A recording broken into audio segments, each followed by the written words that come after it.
Welcome to Delightfully Dysfunctional, a podcast about navigating the emotions of the human condition and the challenges that come with it. I'm Keilani Persian Mason, a psychotherapist and life coach with James Timmons, an ever-curious human. This is not a replacement for mental health therapy. Please seek out mental health care if that's what you're needing. This is an opportunity for self-healers to dive deep and understand more about themselves. Welcome back to Delightfully Dysfunctional. I'm Keilani, and this is my co-host James. What up? We're here to bring you another episode, and as you can see, I have developed this sultry rasp to my voice. I was gonna bring attention to that. Like, you guys might notice that Keilani has a really cool sounding voice. Yeah. So we're gonna recovering from stress. We're gonna fuse in a lot of smooth jazz. I know. I feel like I could double as like a phone sex operator. Hey, baby. We'll save that for another episode. And then I'll start coughing and it won't be cute. That'll be the subscription only version. Yeah, like, apologies if I have to like take a pause and cough in the podcast. I'm going to try my best today. Let's go right in the mic. Yeah, gross. But yeah, let's catch up. It's been a couple weeks because last week I couldn't come in. I had zero voice. That's right. I was so rough being like mute for several days. I was letting you know too, like with my daughter, because I just stayed home with her for a couple of those days. I couldn't even like say no to her if she was doing something naughty, so I'd have to be like and like click and like make fart sounds at her and like clap. It was interesting. So she was probably thoroughly entertained. She was thoroughly entertained. Like, I love when mommy I think she picked up on it. She was like, she would stop or she'd start clicking back and you'd be distracted. You guys are going to infuse, like, you're going to evolve the English language? Yeah, we're going to really bring in some Hosa elements, which is, when I lived in South Africa, I think they have 7 languages in South Africa, but one of them is Xhosa, if you aren't doing a click, and it's Xhosa. Oh. But it is said with a, so, Xhosa. Oh, cool. And they have several different clicks. So it's like a, and a, I don't know. I can't do them all. They all sounded the same, and I actually don't know how to do them anymore. That was 10 years ago. And That's interesting. Yeah. But that wasn't what I was doing. I was just making fart sounds. You know, when I was growing up, my whole idea of Africa was that that's where starving people are, because those had the good commercials all the time when we were a kid. No, your parents would guilt you, and they would be like, "Finish your food because there are starving children in Africa." I'm like, I'll give them this food if we had like a pneumatic tube system or something. Ship it over. I know. I felt when I was there, I felt really bad if I didn't finish my food, because I was like, I guess I should walk down the block and give it to them. No. I lived in a developed area. Yeah, South Africa was developed. It did become more unsafe the second time. I went twice. I studied abroad twice to South Africa. And because I loved it. The drinking age was 18. Oh, nice. And which I shouldn't brag about. Could never hold my liquor anyways, and so I wasn't like this big was drinker. Before White Claw. Yeah, this was pre-White Claw. But it was just so fun. The exchange rate was 10-1 too, so I'd go there and live like a queen. Wow. Yeah. I mean, you're selling me on it right now. I don't know what it is now, but 10, 12, I'm aging myself. I don't know however many, 15 years ago. Wow. Is that right? Yeah, something like that. You told me your age. You don't have to tell me, but that you would have been young. Yeah, very young. When I was 19. Okay. And then I came back for a year, and then my university hired me to go and bring a group of freshmen. Oh, fun. And I started an internship program that I think is still going on. So I did my internship and was able to see clients, which would never have been possible with not even having finished my bachelor's degree in America. That never would have been a possibility. But in Africa, they're like, please come, here's your office. That's awesome. At the counseling center at Nelson Mandela University. And it was really interesting because that is also where I saw a huge difference in the quality of life. Like I recall in particular a client who was like, I don't have enough food for my HIV medication, attending school, and or I don't have enough money for food and my HIV medication and attending school. And I remember just pulling out my lunch and giving it to her Oh, and wow. like trying to get her linked up with services. But that's not the level of poverty that we see Yeah. here in the United States, and much more extreme than that as well, because I did a lot of volunteering at an AIDS orphanage and in the townships. Yeah. But it's enlightening to see the level of community and joy that people can still have Yeah. in circumstances that we would think is so dire. Yeah. And I'm not saying like they still need resources. Yeah. I'm not saying that is a good quality of life for them. It was really inspiring for me, because what the fuck am I complaining about? Yeah.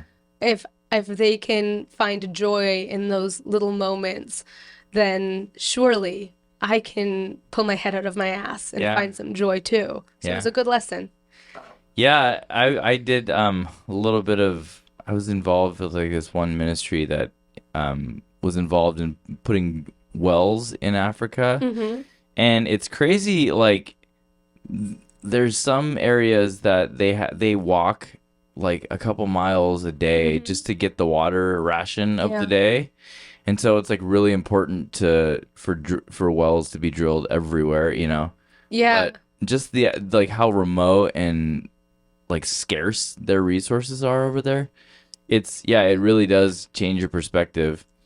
But and then also it kind of makes you think life lived very simply is less complicated. Yeah. Have you seen the movie, oh gosh, I think it's Love Actually, where there's like one small clip where it shows like an African couple who's like just so in love with each other, and they have like a very simple life, Mm-hmm. And I've always thought, I wonder if like just scaling away all the bullshit would make it less complicated, I love that this is I've had a lot of thoughts around this, because I think we live in such an instant gratification culture. We've, created such ease in areas, and everything is about efficiency. Mm-hmm.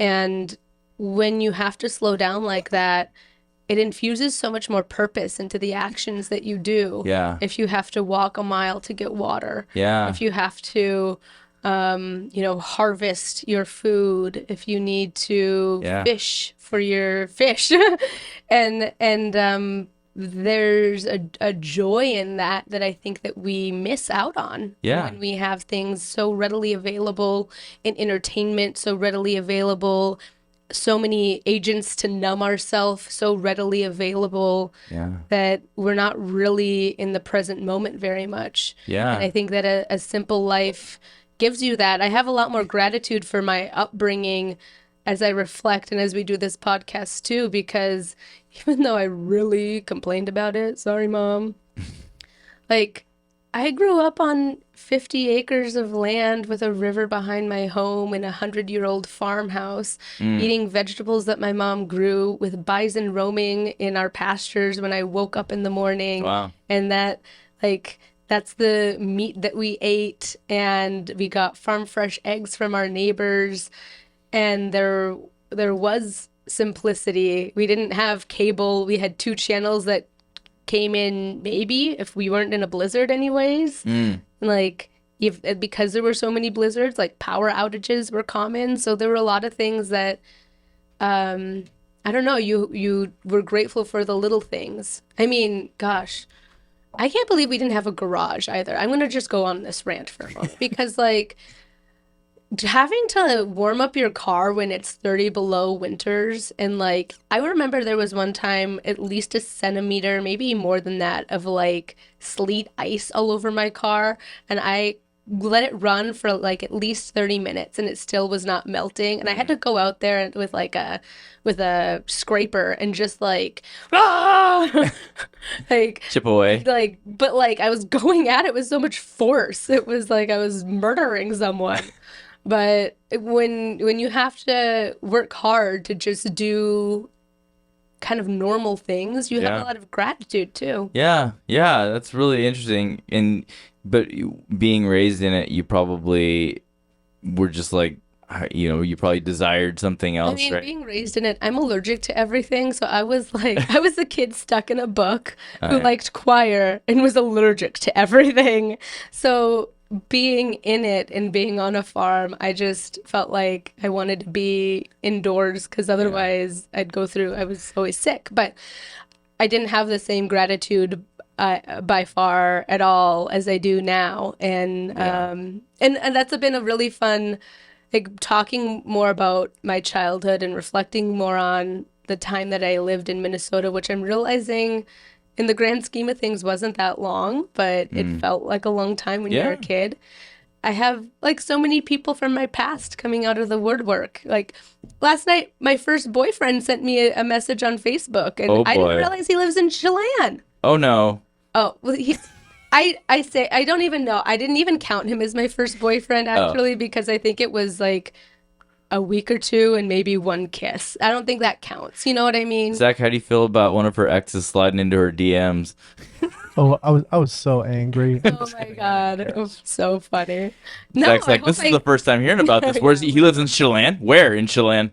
Oh my God. Specifically. Yeah. Yeah, specifically. Let's find No, it. I hope we can go and visit his family, to be honest, because there's something about the camaraderie and like the kind of club of being in a small town that Wait, feels he was really from cool. Minnesota? He was from my tiny 1,500 population town in Wait, northern Minnesota. Hold on. Let me see if I can remember the name Rated of the it. worst place to live. Wait, what was it called? It's not coming to you, is it? No. Red Lake Falls. It's Yeah, okay. I would have never gotten that. No. I was gonna. My friend Josh is from Hodag, Wisconsin. Or that's what I was gonna say. No, that's not it. That's not it. I know a lot of people from the Midwest. You guys all come over here. I know, apparently. Yeah. But it's been really fun to kind of hear people who have found the podcast Yeah. from my past. And it feels like a warm hug when they check in. That's nice. I've had no one reach out to me. Whatever. I've had people from my past go, "Oh, so you think you're special, huh?" It's like, well, I listened to your stupid podcast. No one has said that Just to kidding. you. I'm kidding.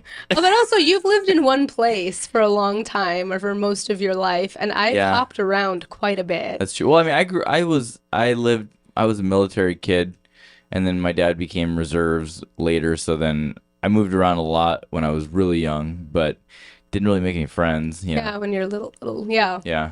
Mm-hmm. So, no, but yeah, people locally have a lot raved about the podcast, you know? So, yeah. I was actually asking you for advice That's prior right. to the podcast, and I thought, wait, let's save some of it for when we're recording, Yeah. because you have found ease in an area that I have struggled in. I wouldn't say ease, but I'd say consistency. Yeah. Consistency. Okay, okay. And that's like physical fitness. I just described myself. I was the asthmatic allergy kid, like who did not like running the mile. So physical fitness hasn't been something like that has come easily, I guess. That sounds dumb. I want to rephrase that, I guess. I've had resistance towards it. Yeah. And I want there to be less resistance because I'm getting old and I don't want to ache anymore. I want Yeah. to feel like I can have longevity and my joints don't hurt and all that good stuff, but also for mental health. So the motivation is also different than maybe it was in my 20s, for sure. It's not about looking a certain way. It's about feeling strong. Yeah. And how do I do that? Well, I start every morning with a shot of HGH. I'm just kidding. And then that gets me going. Testosterone Yeah. shot. Okay. And then a little bit of Coke. Oh my God. And then I'm ready. See, Do not try this at home. no. Yeah, find a dealer. They'll help you. No. I'm just kidding. No, so yeah, I've taken many, many years to really dial it in to where I'm consistent. And now it's to the point where, like, it's just part of my life. So, because if I don't work out in the morning, it'll mess up I'll be like a scatterbrain mindset. all day long, you know? Yeah, I'll be way more depressed. So, it's like non-negotiable. Mm-hmm. But, yeah, I would say, and I was telling this offline a little bit, but like as a woman, you really only. Okay, I'm not gonna. I'll say it and then I'll try to expound. But in my opinion, women should really only focus on like legs and shoulders, which are like two very primary Muscle group. yeah, muscle groups. And like because you're like, for example, your biceps and triceps are secondary muscles, it just, so if you work your shoulders, or your chest, you're gonna be working those secondarily. Okay. And if you work your legs, then you're gonna naturally work your butt Okay. and your calves and everything. Okay. So anyway, That makes sense. yeah, but there is you've heard of Orange Theory? Yes. Well, you know what the Orange Theory is? No. Is like they say if you get your heart rate into the orange zone for 12 minutes a day, then you'll just naturally burn calories for the rest of the day. Oh. So the goal is every single day get your heart rate, and that is true. So I don't do Orange Theory, but I do CrossFit. But my heart rate gets way up there for 12 to 20 minutes sometimes every single day, and it kills me, not literally obviously, but the recovery, I feel way better for the rest of the day. So yeah, and then like if it's looking better is a happy side effect of that. So anyway, those are some tips, but Yeah, I think it's like I definitely need to make time for it, because I think in my mind it's like, when would I have the time? And yeah, I'm gonna have to like, carve out some time for sure, because I can spend time reading books about mental health and meditating and researching things about mental health, but it's this other aspect of physical health that I need to improve upon, and I'll be honest about that. yeah. I mean, and it's like I had said offline, the three things that I'm learning have just become overly complicated by like society are fitness, nutrition, and mental health. And so because there's a lot of people who like want to sell you a book or some subscription or something or some supplement, so they'll like confuse you to get you to buy their product. But really, and I won't share too much on it because I don't want to bore you guys, but it's really just finding, honestly, 30 minutes a day, even if that. That's what I could commit to. Is 30 minutes. Well, to get your heart rate up, but also like to infuse some kind of like heavy weights into it, or heavy for you, So like, yeah. Because we have all this workout stuff. We have this stuff. So, okay.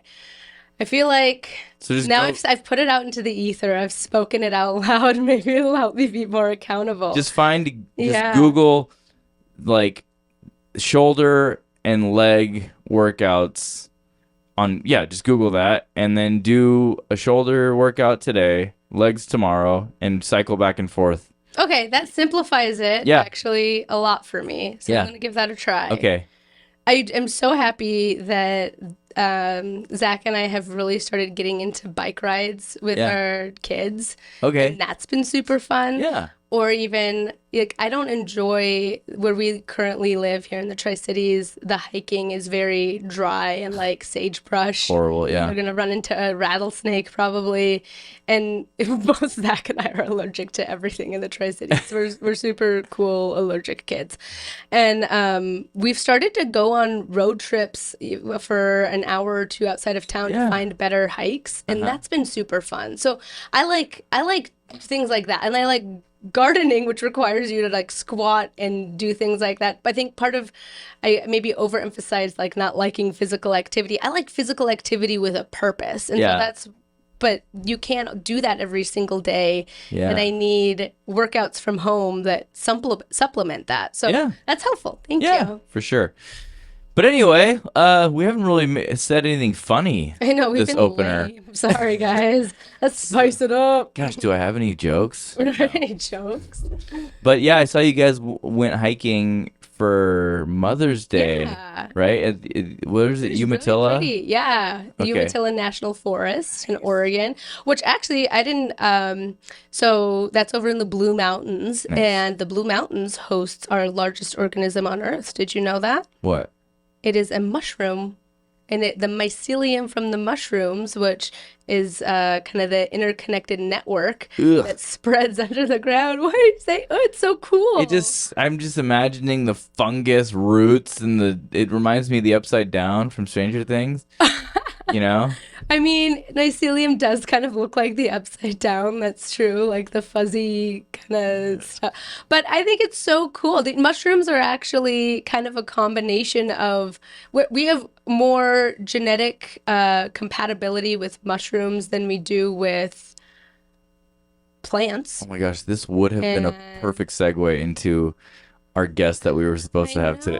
Today we were supposed to have Dr. Sabrina Hadid, but we did have to reschedule her, and we were going to talk about psychedelic medicine, which is something that I've been getting really into. I'm actually going to be making big shifts in my practice. When you say you've been getting into, is that Yeah. you've been like taking them? I have microdose psilocybin, and I had Okay. a ketamine experience that was guided with Dr. Sabrina Hadid. Oh. And I'm certified to provide ketamine-assisted therapy. I'm going to the Psychedelic Science Conference in June. And last night, actually, this is exciting. Last night, I submitted my application for a full psychedelic 1-week training in October that I am I'm just so excited about. So Is the Grateful Dead gonna play there? I'm just kidding. everyone's forced to wear tie-dye. Yeah. Psychedelic conference. That sounds like a party. I'm a little bit nervous because it's just going to be a lot of people. You It's a lot know, of people. well, you know that there will be microdosing and there will be psychedelic drugs there, right? Yeah, There have to be. I'm sure. And There's so- people who are hosting retreats. Is this psychedelic conference called retreats before. Woodstock? It's in Colorado too, which I've only been on in a layover, so I'm excited. Wow. About that, You're gonna too. be on a trip. Bada boom. But I guess since we're on the topic of psychedelics, I want to normalize some things a little bit because Okay. there's a stigma and a fear about it, and I felt the same way. It was actually Zach who started mentioning things that he'd been learning about when it came to psychedelics and their benefits, like several years ago. And my thoughts were like, that sounds wackadoodle crazy. And I was like, I don't know about that. Yeah. And it is through the science and the research that's being done where I'm like, I can't ignore this anymore. When the leaders in healing trauma, my gurus that I lean on to learn from are they're promoting or they're backing up what we're seeing in the research that's being done at Harvard and the research that's being done with FDA studies and studies at Johns Hopkins. So it's something that's really exciting. And when I think about the cultural context too, like this is medicine that cultures across the world have used for enlightenment, for emotional healing, for spiritual connection. And that's a beautiful thing. But we misused it in a party drug and didn't use kind of these sacred measures to make it a healing medicine. Yeah. And I'm interested in the healing medicine qualities. Yeah. I mean, I'll just openly admit I'm probably like the majority of people where I'm very skeptical of it, and I know. I'm a dare kid, yeah. But I watched this mini documentary the other day in preparing for our first guest, and there was a lot of like statistics of healing like deep rooted trauma with like prisoners or something with small doses of LSD where I was like, okay, that's interesting. I mean, obviously there's like a mountain of baggage that comes with it, all the things we've been told. I know that the government used it to like try to create a truth serum during the government did some really sketchy shit during the Cold War. They did some sketchy shit with psychedelics. Our government's awful. I'm just gonna say that. Sorry, go ahead. I think here's some things that I think are helpful to know. prescriptions like Adderall, for example, Yeah. are such a close chemical compound to methamphetamine. Yeah. But when taken in a low dose, we find productive benefit that can be really helpful for people who struggle. Yeah. When there's so many examples where a medicine that is taken appropriately and dosed appropriately yields healing and appropriate results. Yeah. So that is what I would like to emphasize in talking about psychedelic medicine. Yeah. And there is a way to do that. So certainly when someone is using it inappropriately, it's going to yield inappropriate results. It's how you use the tool. It is not the tool itself that is bad. Yeah. And there are so many medications that are being currently prescribed for mental health conditions that aren't effective. So I'm not, as a clinician, as a healer, as just a human, I'm not interested in the bullshit. I want to know what's effective. I've talked about that word, effective. That means I'm reaching my goal. If SSRIs are only 33% effective, then we need to find something better. What is SSRI? SSRIs or Zoloft. Oh, yeah. Yeah. Only Most 33%. Most antidepressants. That a recent study found that because they're dealing with the serotonin uptake in your neurotransmitters in your brain. But as we discussed in our Body and the Brain episode, most serotonin is produced in your gut. So that's one aspect of it. But in these studies, we can see this neuroplasticity of our neurons are making new neural pathways and connections when psychedelics are used in conjunction with therapy and used appropriately, which looks different than when it is used recreationally. And I'm so excited about being a part of that community and speaking more openly about it. In fact, this might be the first time I've spoken more openly on the podcast about some of the research and my feelings and my personal experience with psychedelics. But last fall, I was microdosing psilocybin when I had the courage to reach out to you to do the podcast. Oh, really? Yeah. I'm that intimidating? No. Just kidding. I had the courage to believe in myself and in this idea that I had and not talk myself out of it. That's and awesome. that has Thank you, continued. psilocybin. Thank you. And it has continued in other aspects of my life where none of the barriers that were put in front of me for why I wasn't doing this or that seem pretty insignificant now. And it's like, well, this is the life that I have. This is my limited time. I don't know how much time I have here. And there's so much experience that I want to pack in to that time. So I want to be responsible with my time and I will take action then. And that's a very different perspective than one that is being clouded by insecurity. Yeah. Okay, I mean, I'm going to have an open mind about it. Maybe if my mind is too closed, we can do something to alter my consciousness. That was a good one. I was sitting on that joke. I'm sorry. Yeah, you're welcome. Well, a thing I think is also worth mentioning is that, science really functions off of its ability to get data, right? All like observational data, all kinds of data. And I heard a professor recently bring this up where he said, this is one of the few areas of science where we have literally thousands and thousands of years of data because we have shamans who have been using these practices since literally the beginning of recorded history and before. And so we have this massive set of data that somewhere in the 1970s, with the kind of demonization of these elements, that data just got put to the side, and science by and large decided we don't need to pay attention to this set. And so we've missed a lot of that, but it's there. And so now they're kind of rediscovering it. And I think that's a worthwhile piece of information to add into your mental arsenal there. Yeah. What are we talking about today? Yeah, I want to go over the book, The Four Agreements. This is a self-help book that was written by Don Miguel Ruiz, and it offers a lot of really practical guidance for personal freedom and transformation and how we can live a happier life and a more fulfilled life. Okay. It uses ancient Toltec wisdom. Don't ask me what that is. I don't know. Ancient Tolkien wisdom? Like Toltec from wisdom. Lord of the Rings? Maybe that's what he means. I don't know. But whatever wisdom it's coming from, it's wisdom I'm signing up for, and I like it.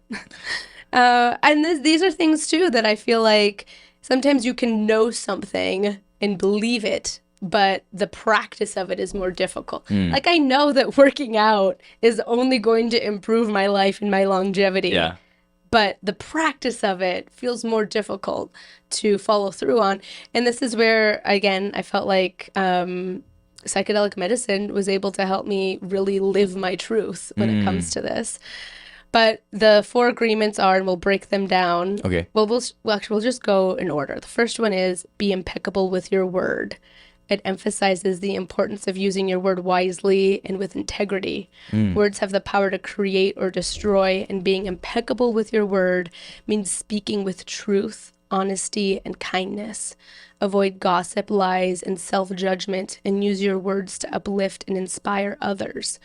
And I love that they said self-judgment in there too, because it's about the self-talk in your mind as well, not just what you're saying, but to be radically honest in that way. Yeah. Right? Like, to me, this also means having humility. This means owning when you mess up. Yeah. And accepting that that's going to happen sometimes, and doing so with grace and integrity. Yeah. No, I agree with all of that.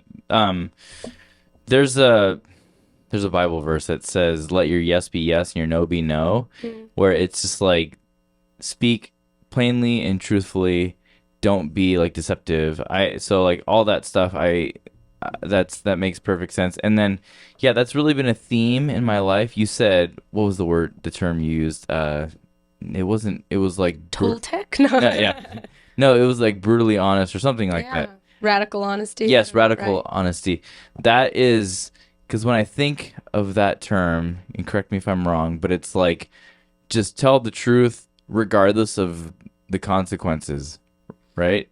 And so, or be truthful, and that, because I feel like I would venture to say that 95% of the world hides things, you know. I mean, we all have privacy. I feel like there's a difference there, but I lived my whole life where I had lots of secrets, and I felt like bound by them, you know. And then when they all came out, and it, like, you know, it dismantled my life, but it was also freeing. And so now I can, like, I know, like, I have shared the worst things I've ever done on this podcast, and that's a very freeing feeling. Like, I used to walk with a lot of guilt, like, oh my gosh, if somebody found out the things that I did, that would ruin me. But it's like, well, it did ruin me, but it also refined me, and now I can walk way more upright and confidently because everyone knows what I've done, and I am not, and you know, like, I don't have secrets, and you do, you know. So it's like there's a freedom. I think I love everything you said, but it's important too that we don't take it as I'm better. Yes. Yeah. You're right. It's a slippery slope. So I'm just refining that piece. Well, I guess that was a response, like if somebody were to cast judgment or something. Yeah. But I mean, yeah. So like radical honesty. That's how I view it. I think part of I was relating to what you were saying because there's a lot of things that I had carried shame for, and I've had to look at and kind of ask why. Yeah. Why am I carrying shame for that? I carried shame for my divorce, and like I had to really question, like, why? Why would I carry shame for living a healthier life or making a decision that was healthier for me? And in doing that, I have to also accept that I'm going to be misunderstood. And that's something that was really difficult for me for a long time. I'd want to over-explain myself. Yeah. I'd want people to really know and think well of me. And it feels really good to be practicing, be impeccable with your word, and in conjunction with the next agreement, not taking anything personally. Other people's opinions of me are none of my goddamn business. Yeah. Like, if it seems so like cockamamie bullshit when it's sitting here in this space with who I am in this moment to think about caring about what certain people think of me Yeah. when they have their own trauma, they have their own past, they have their own dysfunctional thoughts, they have their own hang-ups, and I'm wanting to put my worth through that filter and their mental lens Yeah.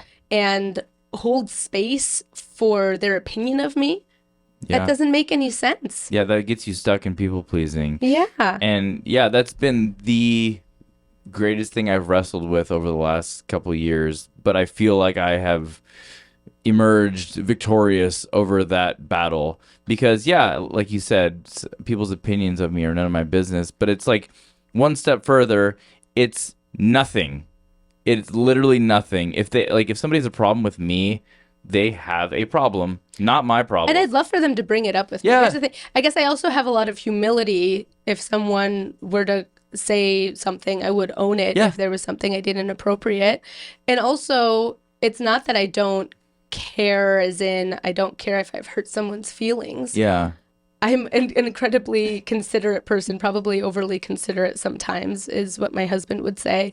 But it's about, I don't need to care if your opinion is misaligned with my intentions Yeah. or my core of who I am. Well, we're creating curious culture. Yeah. And we're inviting curious culture. So if everyone has the freedom to be curious and ask me for clarity on something that I've done, and I would happily explain, and I would invite people to ask. But if you choose not to and you come to a conclusion, well, then you've just judged, you've misjudged, that's wrong. If I take evidence from an outside perspective of you, and we've expounded on this before, but if I arrive to a final conclusion, then what authority did I have to come to that conclusion? Right? Mm-hmm. That's a self-righteous act. Yeah. And so it's like, well, it sounds like you, judgy person, it sounds like you have a lot to work through. Not my problem. You go work through it. It means nothing to me. If you want to be curious before judgment, then awesome. I'm here for that. I respect that. Yeah. I respect that. So the second agreement encourages you to develop a sense of detachment from the opinions and actions of others and recognize that what people say and do is a projection of their own reality influenced by their experiences, beliefs, and emotions. That's perfect. By not taking things personally, you can avoid unnecessary suffering and maintain emotional well-being. I feel like we just segued right into that. I know. These are all like butter. These are all connected. It's almost like somebody wrote a book. It's almost like this John guy knew what he was fucking talking about. Yeah. I'm dropping so many F-bombs. I'm sorry, It's folks. okay. I'm gonna shower after this. Just kidding. No. Yeah. It's and I've said this before, but like people who objectively observe the human experience sort of always come to the same conclusions. Because like I've never read this book, but like through our discussions and stuff, we've kind of arrived on funny the same 4 agreements, and yeah. So I think that's perfect how our organic conversation just segued right into that without even knowing it. Yeah. Anyway. But I don't think that we might be the exception to the rule, though, James. I don't know that the general population comes to some of these understandings, and that's why we're doing this podcast. Yeah, I know. Because, right? I'm saying we've done the self work. We've done the exploration. So that's why we've sort of arrived onto these like things that we've observed. Yeah. Yeah. And I think we can kind of ebb and flow through these. Sometimes there might be some that feel more difficult because when we are stressed, we regress. Yeah. And it can feel tricky. So these might be a refresher for people. Yeah. And I think it's good to sprinkle that into your life. Yeah. So, and I guess I want to say something about this as well, because I was speaking with someone about something they were really taking personally, about someone not wanting to spend time with them. And they took that personally. And I gave some examples as to why they didn't need to be taking it personally. Like it wasn't a reflection of them or of their worth. And I'll change up some scenarios when it comes to a friend that I have. But let's say academics and going to school and such, like those were things that came easy to me. I like school. I like having a syllabus that tells me how to get an A. Yeah. I even like studying sometimes. I like writing essays. I like I'm gonna throw up. don't when I'm busy and I don't have time, but like I enjoy the satisfaction of my brain working in that way Yeah. and of getting feedback. So that's just the way that I happen to be wired. If there's a friend who struggles in that area, they might feel a resistance to being around me or to Almost like a guilt. I don't know if it's I think it's a discomfort or an Okay. insecurity that it sparks. But if they are creating distance, does that have anything to do with me? Oh. I mean, and this isn't me saying, it's not like I walk around talking about my degree. Books. No, I don't. Yeah, that isn't the case. I'm changing details Yeah. in a scenario. This is just an example. Okay. But like this doesn't have anything to do with me. I don't need to take that as this is something that personally that they don't like. It has to do with an insecurity of theirs, and that's their business to solve. I don't need to personify that and say, I need to fix it, or that I need to whatever. Perhaps the conversation can be had if they're open to it, but I'm not going to overfunction to solve someone's problem that is theirs to navigate. Yeah. So the next agreement, don't make assumptions. The third agreement urges you to avoid making assumptions about others' thoughts, feelings, or intentions. Assumptions often lead to misunderstandings, conflict, and unnecessary suffering. Instead, ask questions, seek clarification, and communication openly to gain a better understanding of others. Hashtag curious culture. Curious culture. Good. By practicing clarity and avoiding assumptions, you can foster healthier relationships. I like that one a lot as well. Yeah. And that's the thing. Somebody said that we as grown-ups are responsible for sharing our feelings.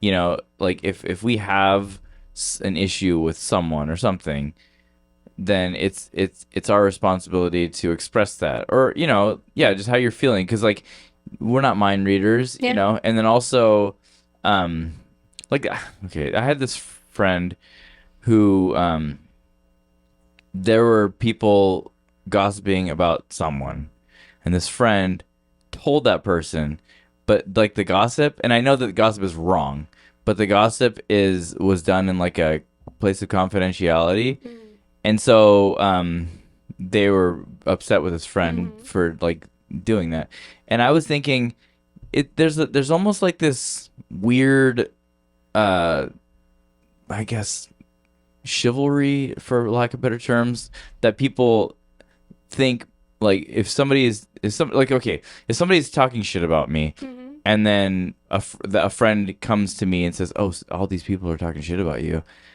like, would you say, I personally believe that is not a noble thing to do. I personally I think where I'm at, I don't care if they're talking, and I don't want, and so then by telling me, now there's tension. Now when I'm around those people, I'm gonna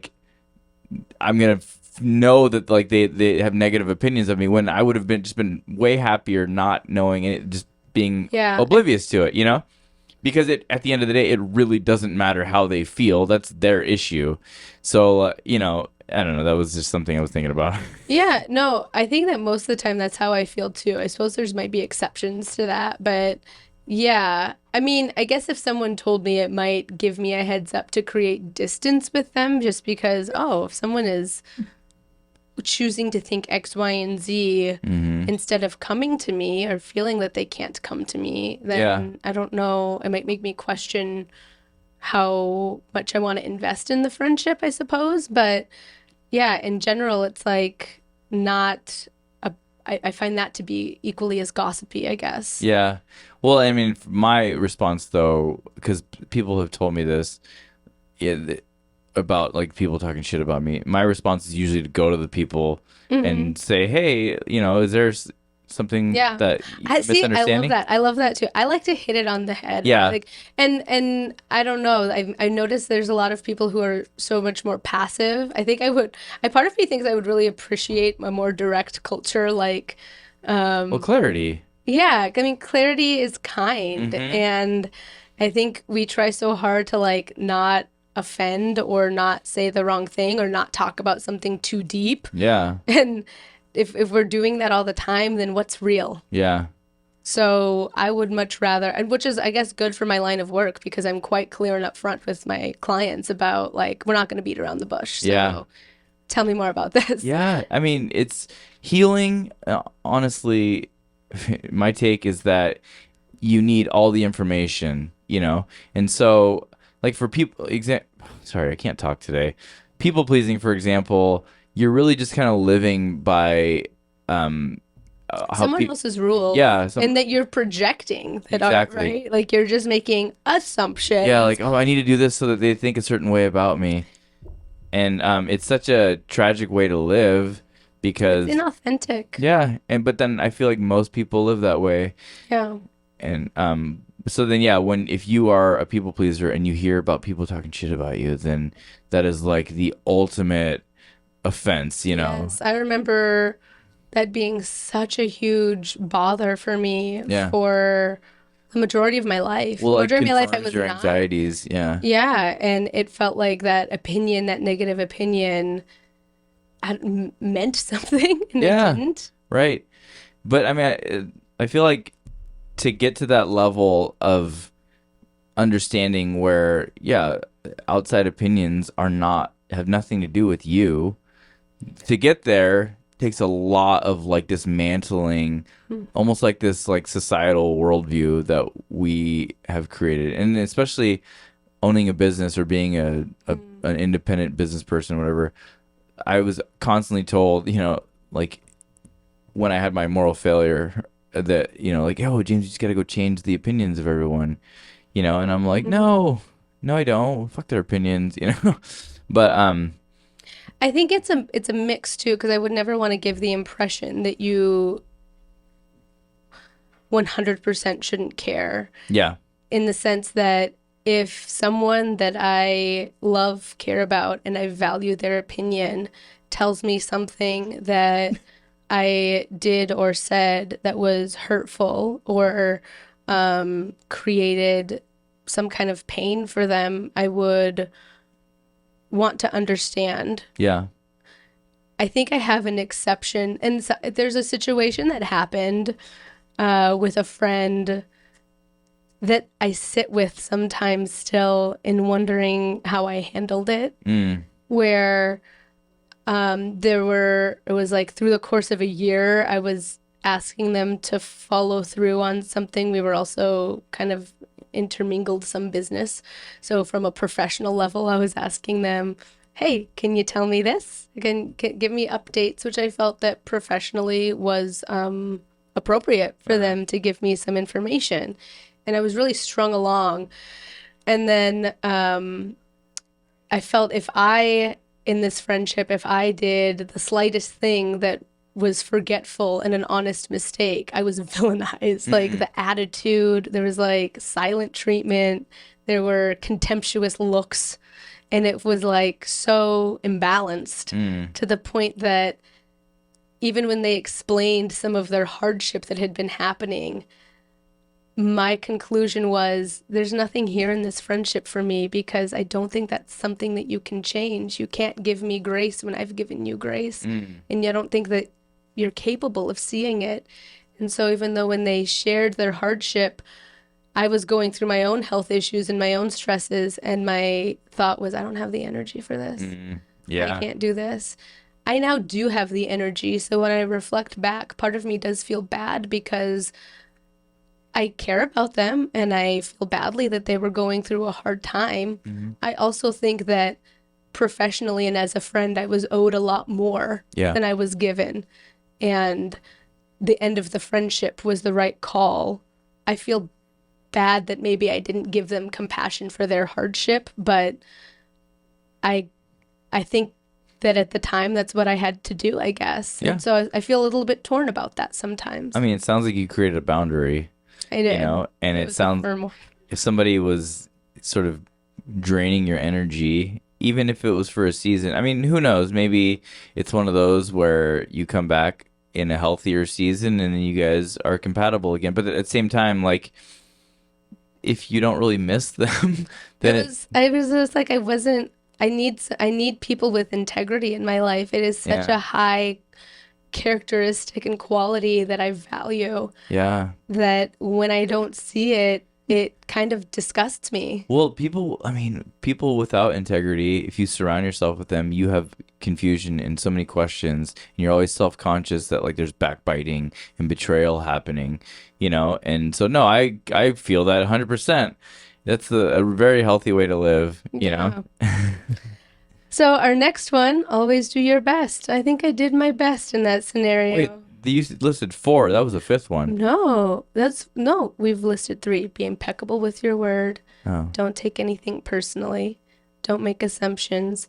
And our 4th one is always do your best. Oh. So the 4th agreement encourages you to give your best effort in every situation, regardless of the circumstances. Your best will vary from moment to moment, depending on your energy, health, and other factors. But the key is to strive for personal excellence without self-judgment or comparison.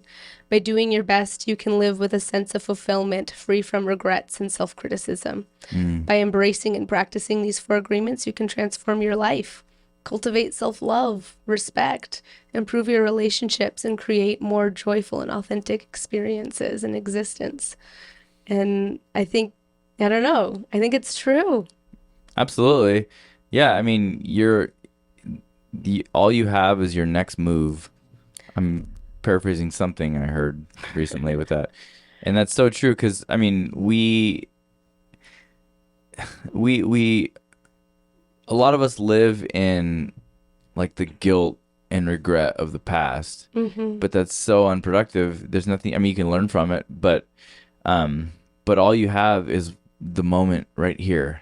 Yeah. Even the future doesn't exist, and when I was in my 20s, in my most depressed period of my life that I've spoken of, I remember just being stuck in such a vortex cloud of rehashing the past and what if I would have done this, or why, and like, it's supposed to look like this, it's supposed to, and it was such a ruination that was creating depression because it was a falsehood of what was. Yeah. It was a false reality. And I think that depression is based on a false reality and a false narrative that we listen to. And guess what? We don't like liars. Yeah. I don't like liars. And that's where following these 4 agreements it's such a contract with myself that I'm unwilling to revoke and I'm unwilling to breach because it's not worth it. It is such a high place of freedom to feel like I am doing my best. Yeah. And that I am not taking things personally and I'm being impeccable with my word because now I can navigate life with so much more ease.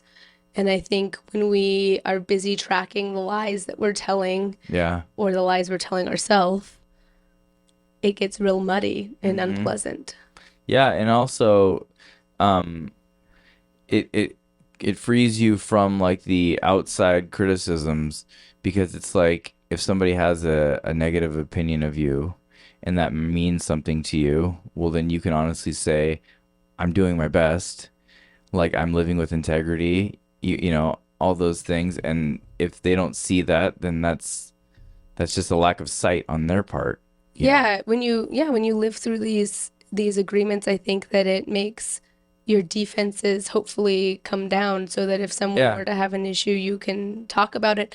And their response is going to be enlightening for whether or not they are going to be a healthy person in your life or not. Yeah. You should pay attention to that. Yeah. Yeah. I recently had a person sort of like confront me. And they said, I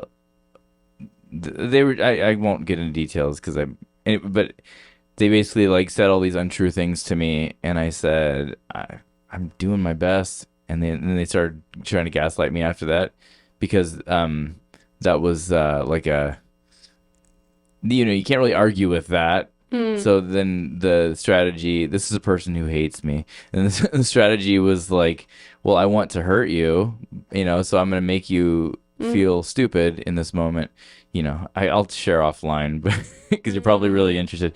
But yeah, no, but that, as long as, because I'm doing my best now, but after a season of doing my worst, and so all I can do at this point, if I want life to be opposite, is to just do my best, I really love how you phrase that. I'm doing my best now after a season of doing my worst. Yeah, it's true. I think that if we're doing life well, that's kind of the flow of it, though. Hopefully, is that the lessons that we learn from the moments when we're not following those agreements can perpetuate more strength and solidarity in them. But that means getting out of the what if of the past and being present in the moment and what these baby steps moving forward will look like. Yeah. It's like forward thinking rather than backwards thinking, because like I've been thinking the last couple of days, like I know I'm on a trajectory right now where I'm probably going to reach a point where I will have the same like circumstantial joy as I once did from my past. But then I'm not looking to stay there. I'm looking to go beyond that, so if I just consistently do my best, choice after choice, then statistically that should have a really good outcome, Yeah, and living your values. Yeah. So we'll see where I end up. Yeah. If I had to add a fifth agreement, I think it would be, and I guess I don't think that it covers it in the other four. Smoke weed every day. That's what it is, folks. See you later at the next episode. It would really be aware of what's in your control and out of your control.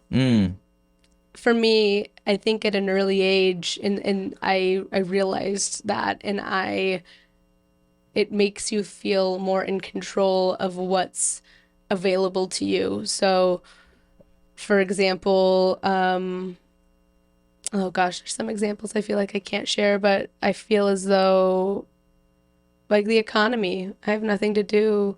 I can't do anything about the economy and how it's affected income. I know that a lot of Americans are really feeling that right now, and there's nothing I can do about that. But it's about, okay, well, what's within my control? What's always within your control is your mindset. And that's what I learned from Man's Search for Meaning and Viktor Frankl. Oh, yeah. Like, you are in control of your mindset. Yeah. And you are in control of your actions. And so that is not nothing. And when we can focus on what we're in control of and what's out of our control, it can really, if we're doing it effectively, put the brakes on so much anxiety, because we can just overthink and overthink and overthink about interactions or people or scenarios or what ifs that have nothing to do with a productive mindset that's actually going to help you feel better. Yeah, 100%. By the way, that book, not that one, Viktor Frankl's book. Yeah. I started it, and I'm just so intimidated to continue it because I'm like, this is going to be really heavy. But I mean, I was hoping you were going to say, no, James, keep reading it. No, it is heavy, but I don't think heavy's bad. Yeah, but that's true. Me. Yeah. I like to swim in the deep end, I should, but I mean, like, I should read it and then report back because, it's been recommended by you and somebody else. And, so, I mean, I should check it out. I mean, it is heavy. It's a book about the Holocaust. Yeah. I don't think that there's light books about the Holocaust with rainbows and Springtime sunshine. for Hitler, yeah. Yeah, no, oh God. The Holocaust, the musical. Oh, no. No. Sorry, I shouldn't joke about that. Oh, but it was funny. Sorry. Okay, we need to segue into our advice. We have advice? Mm-hmm. Yes. Right. Well, we're going long, but let's do it. Okay, I think this is going to be short advice, actually. Okay. I've been struggling with my body image and constantly comparing myself to others. It's affecting my self-esteem and happiness. Do you And have a picture of this person that I can body shame? obsessing over Sorry. social media. Never. Sorry, I'm kidding. Go Oh ahead. my gosh. I find myself obsessing over social media and feeling inadequate when I see others who appear more attractive or fit. Mm-hmm. How can I break free from this cycle of comparison and learn to love and accept myself as I am? Ugh. I'm the same way. I was gonna say dude, but I don't know if it's dude or dudette. I'm assuming a know. woman. I shouldn't assume. What the heck, James? I actually don't know because Okay. I think they didn't give a name actually. They Okay. just said, yeah, Well, no. like we had discussed earlier in the episode, like the simplistic life, scaling things down. Mm-hmm. I mean, how many times do you hear about people? Have you ever heard somebody say they took a season away from social media and they regretted it? You know what I mean? Because it's such a toxic influence, Yeah. especially Instagram, which is all visual. Yeah. It just portrays this idealized and Yeah. filtered version of reality. So there's one method, but at the same time, it's like, even if I were to take away all of social media for a year, I would still see myself in the mirror, you know? And there's a certain standard that I want to look for confidence. But, and I don't know, I learned that I had sort of like a body image issue. Mm-hmm. And I don't know where that came from, but that has compelled me to always be active. But I don't know. That's not a very healthy answer. But So is this person? Could they be you, James? yeah. No. I think I've tried to curate my social media to not have perfect bodies. I actually seek out accounts that show flabby bits Oh. and that show mom bods, Like to be dad bod, honest. okay. Yeah, mom bods, dad bods, because I think that is more raw and real, and I appreciate that a Yeah. lot. And I think also the practice of self-compassion and gratitude has been really powerful for me as well, in really thinking about what am I grateful for with my body. And I actually did some journaling yesterday about body image things because I've noticed a positive shift in my mindset when it comes to my body. Because after kids, things change and shift for women. Yeah. And I had to come to this understanding of like my body tells a story. My scars Yeah. tell a story of where I've been and where I've come. And if I'm lucky, I will be riddled with wrinkles and have gray hair. And we don't view age and the aging of our body that way. Yeah. But that's the honest truth. It's either that or you die young.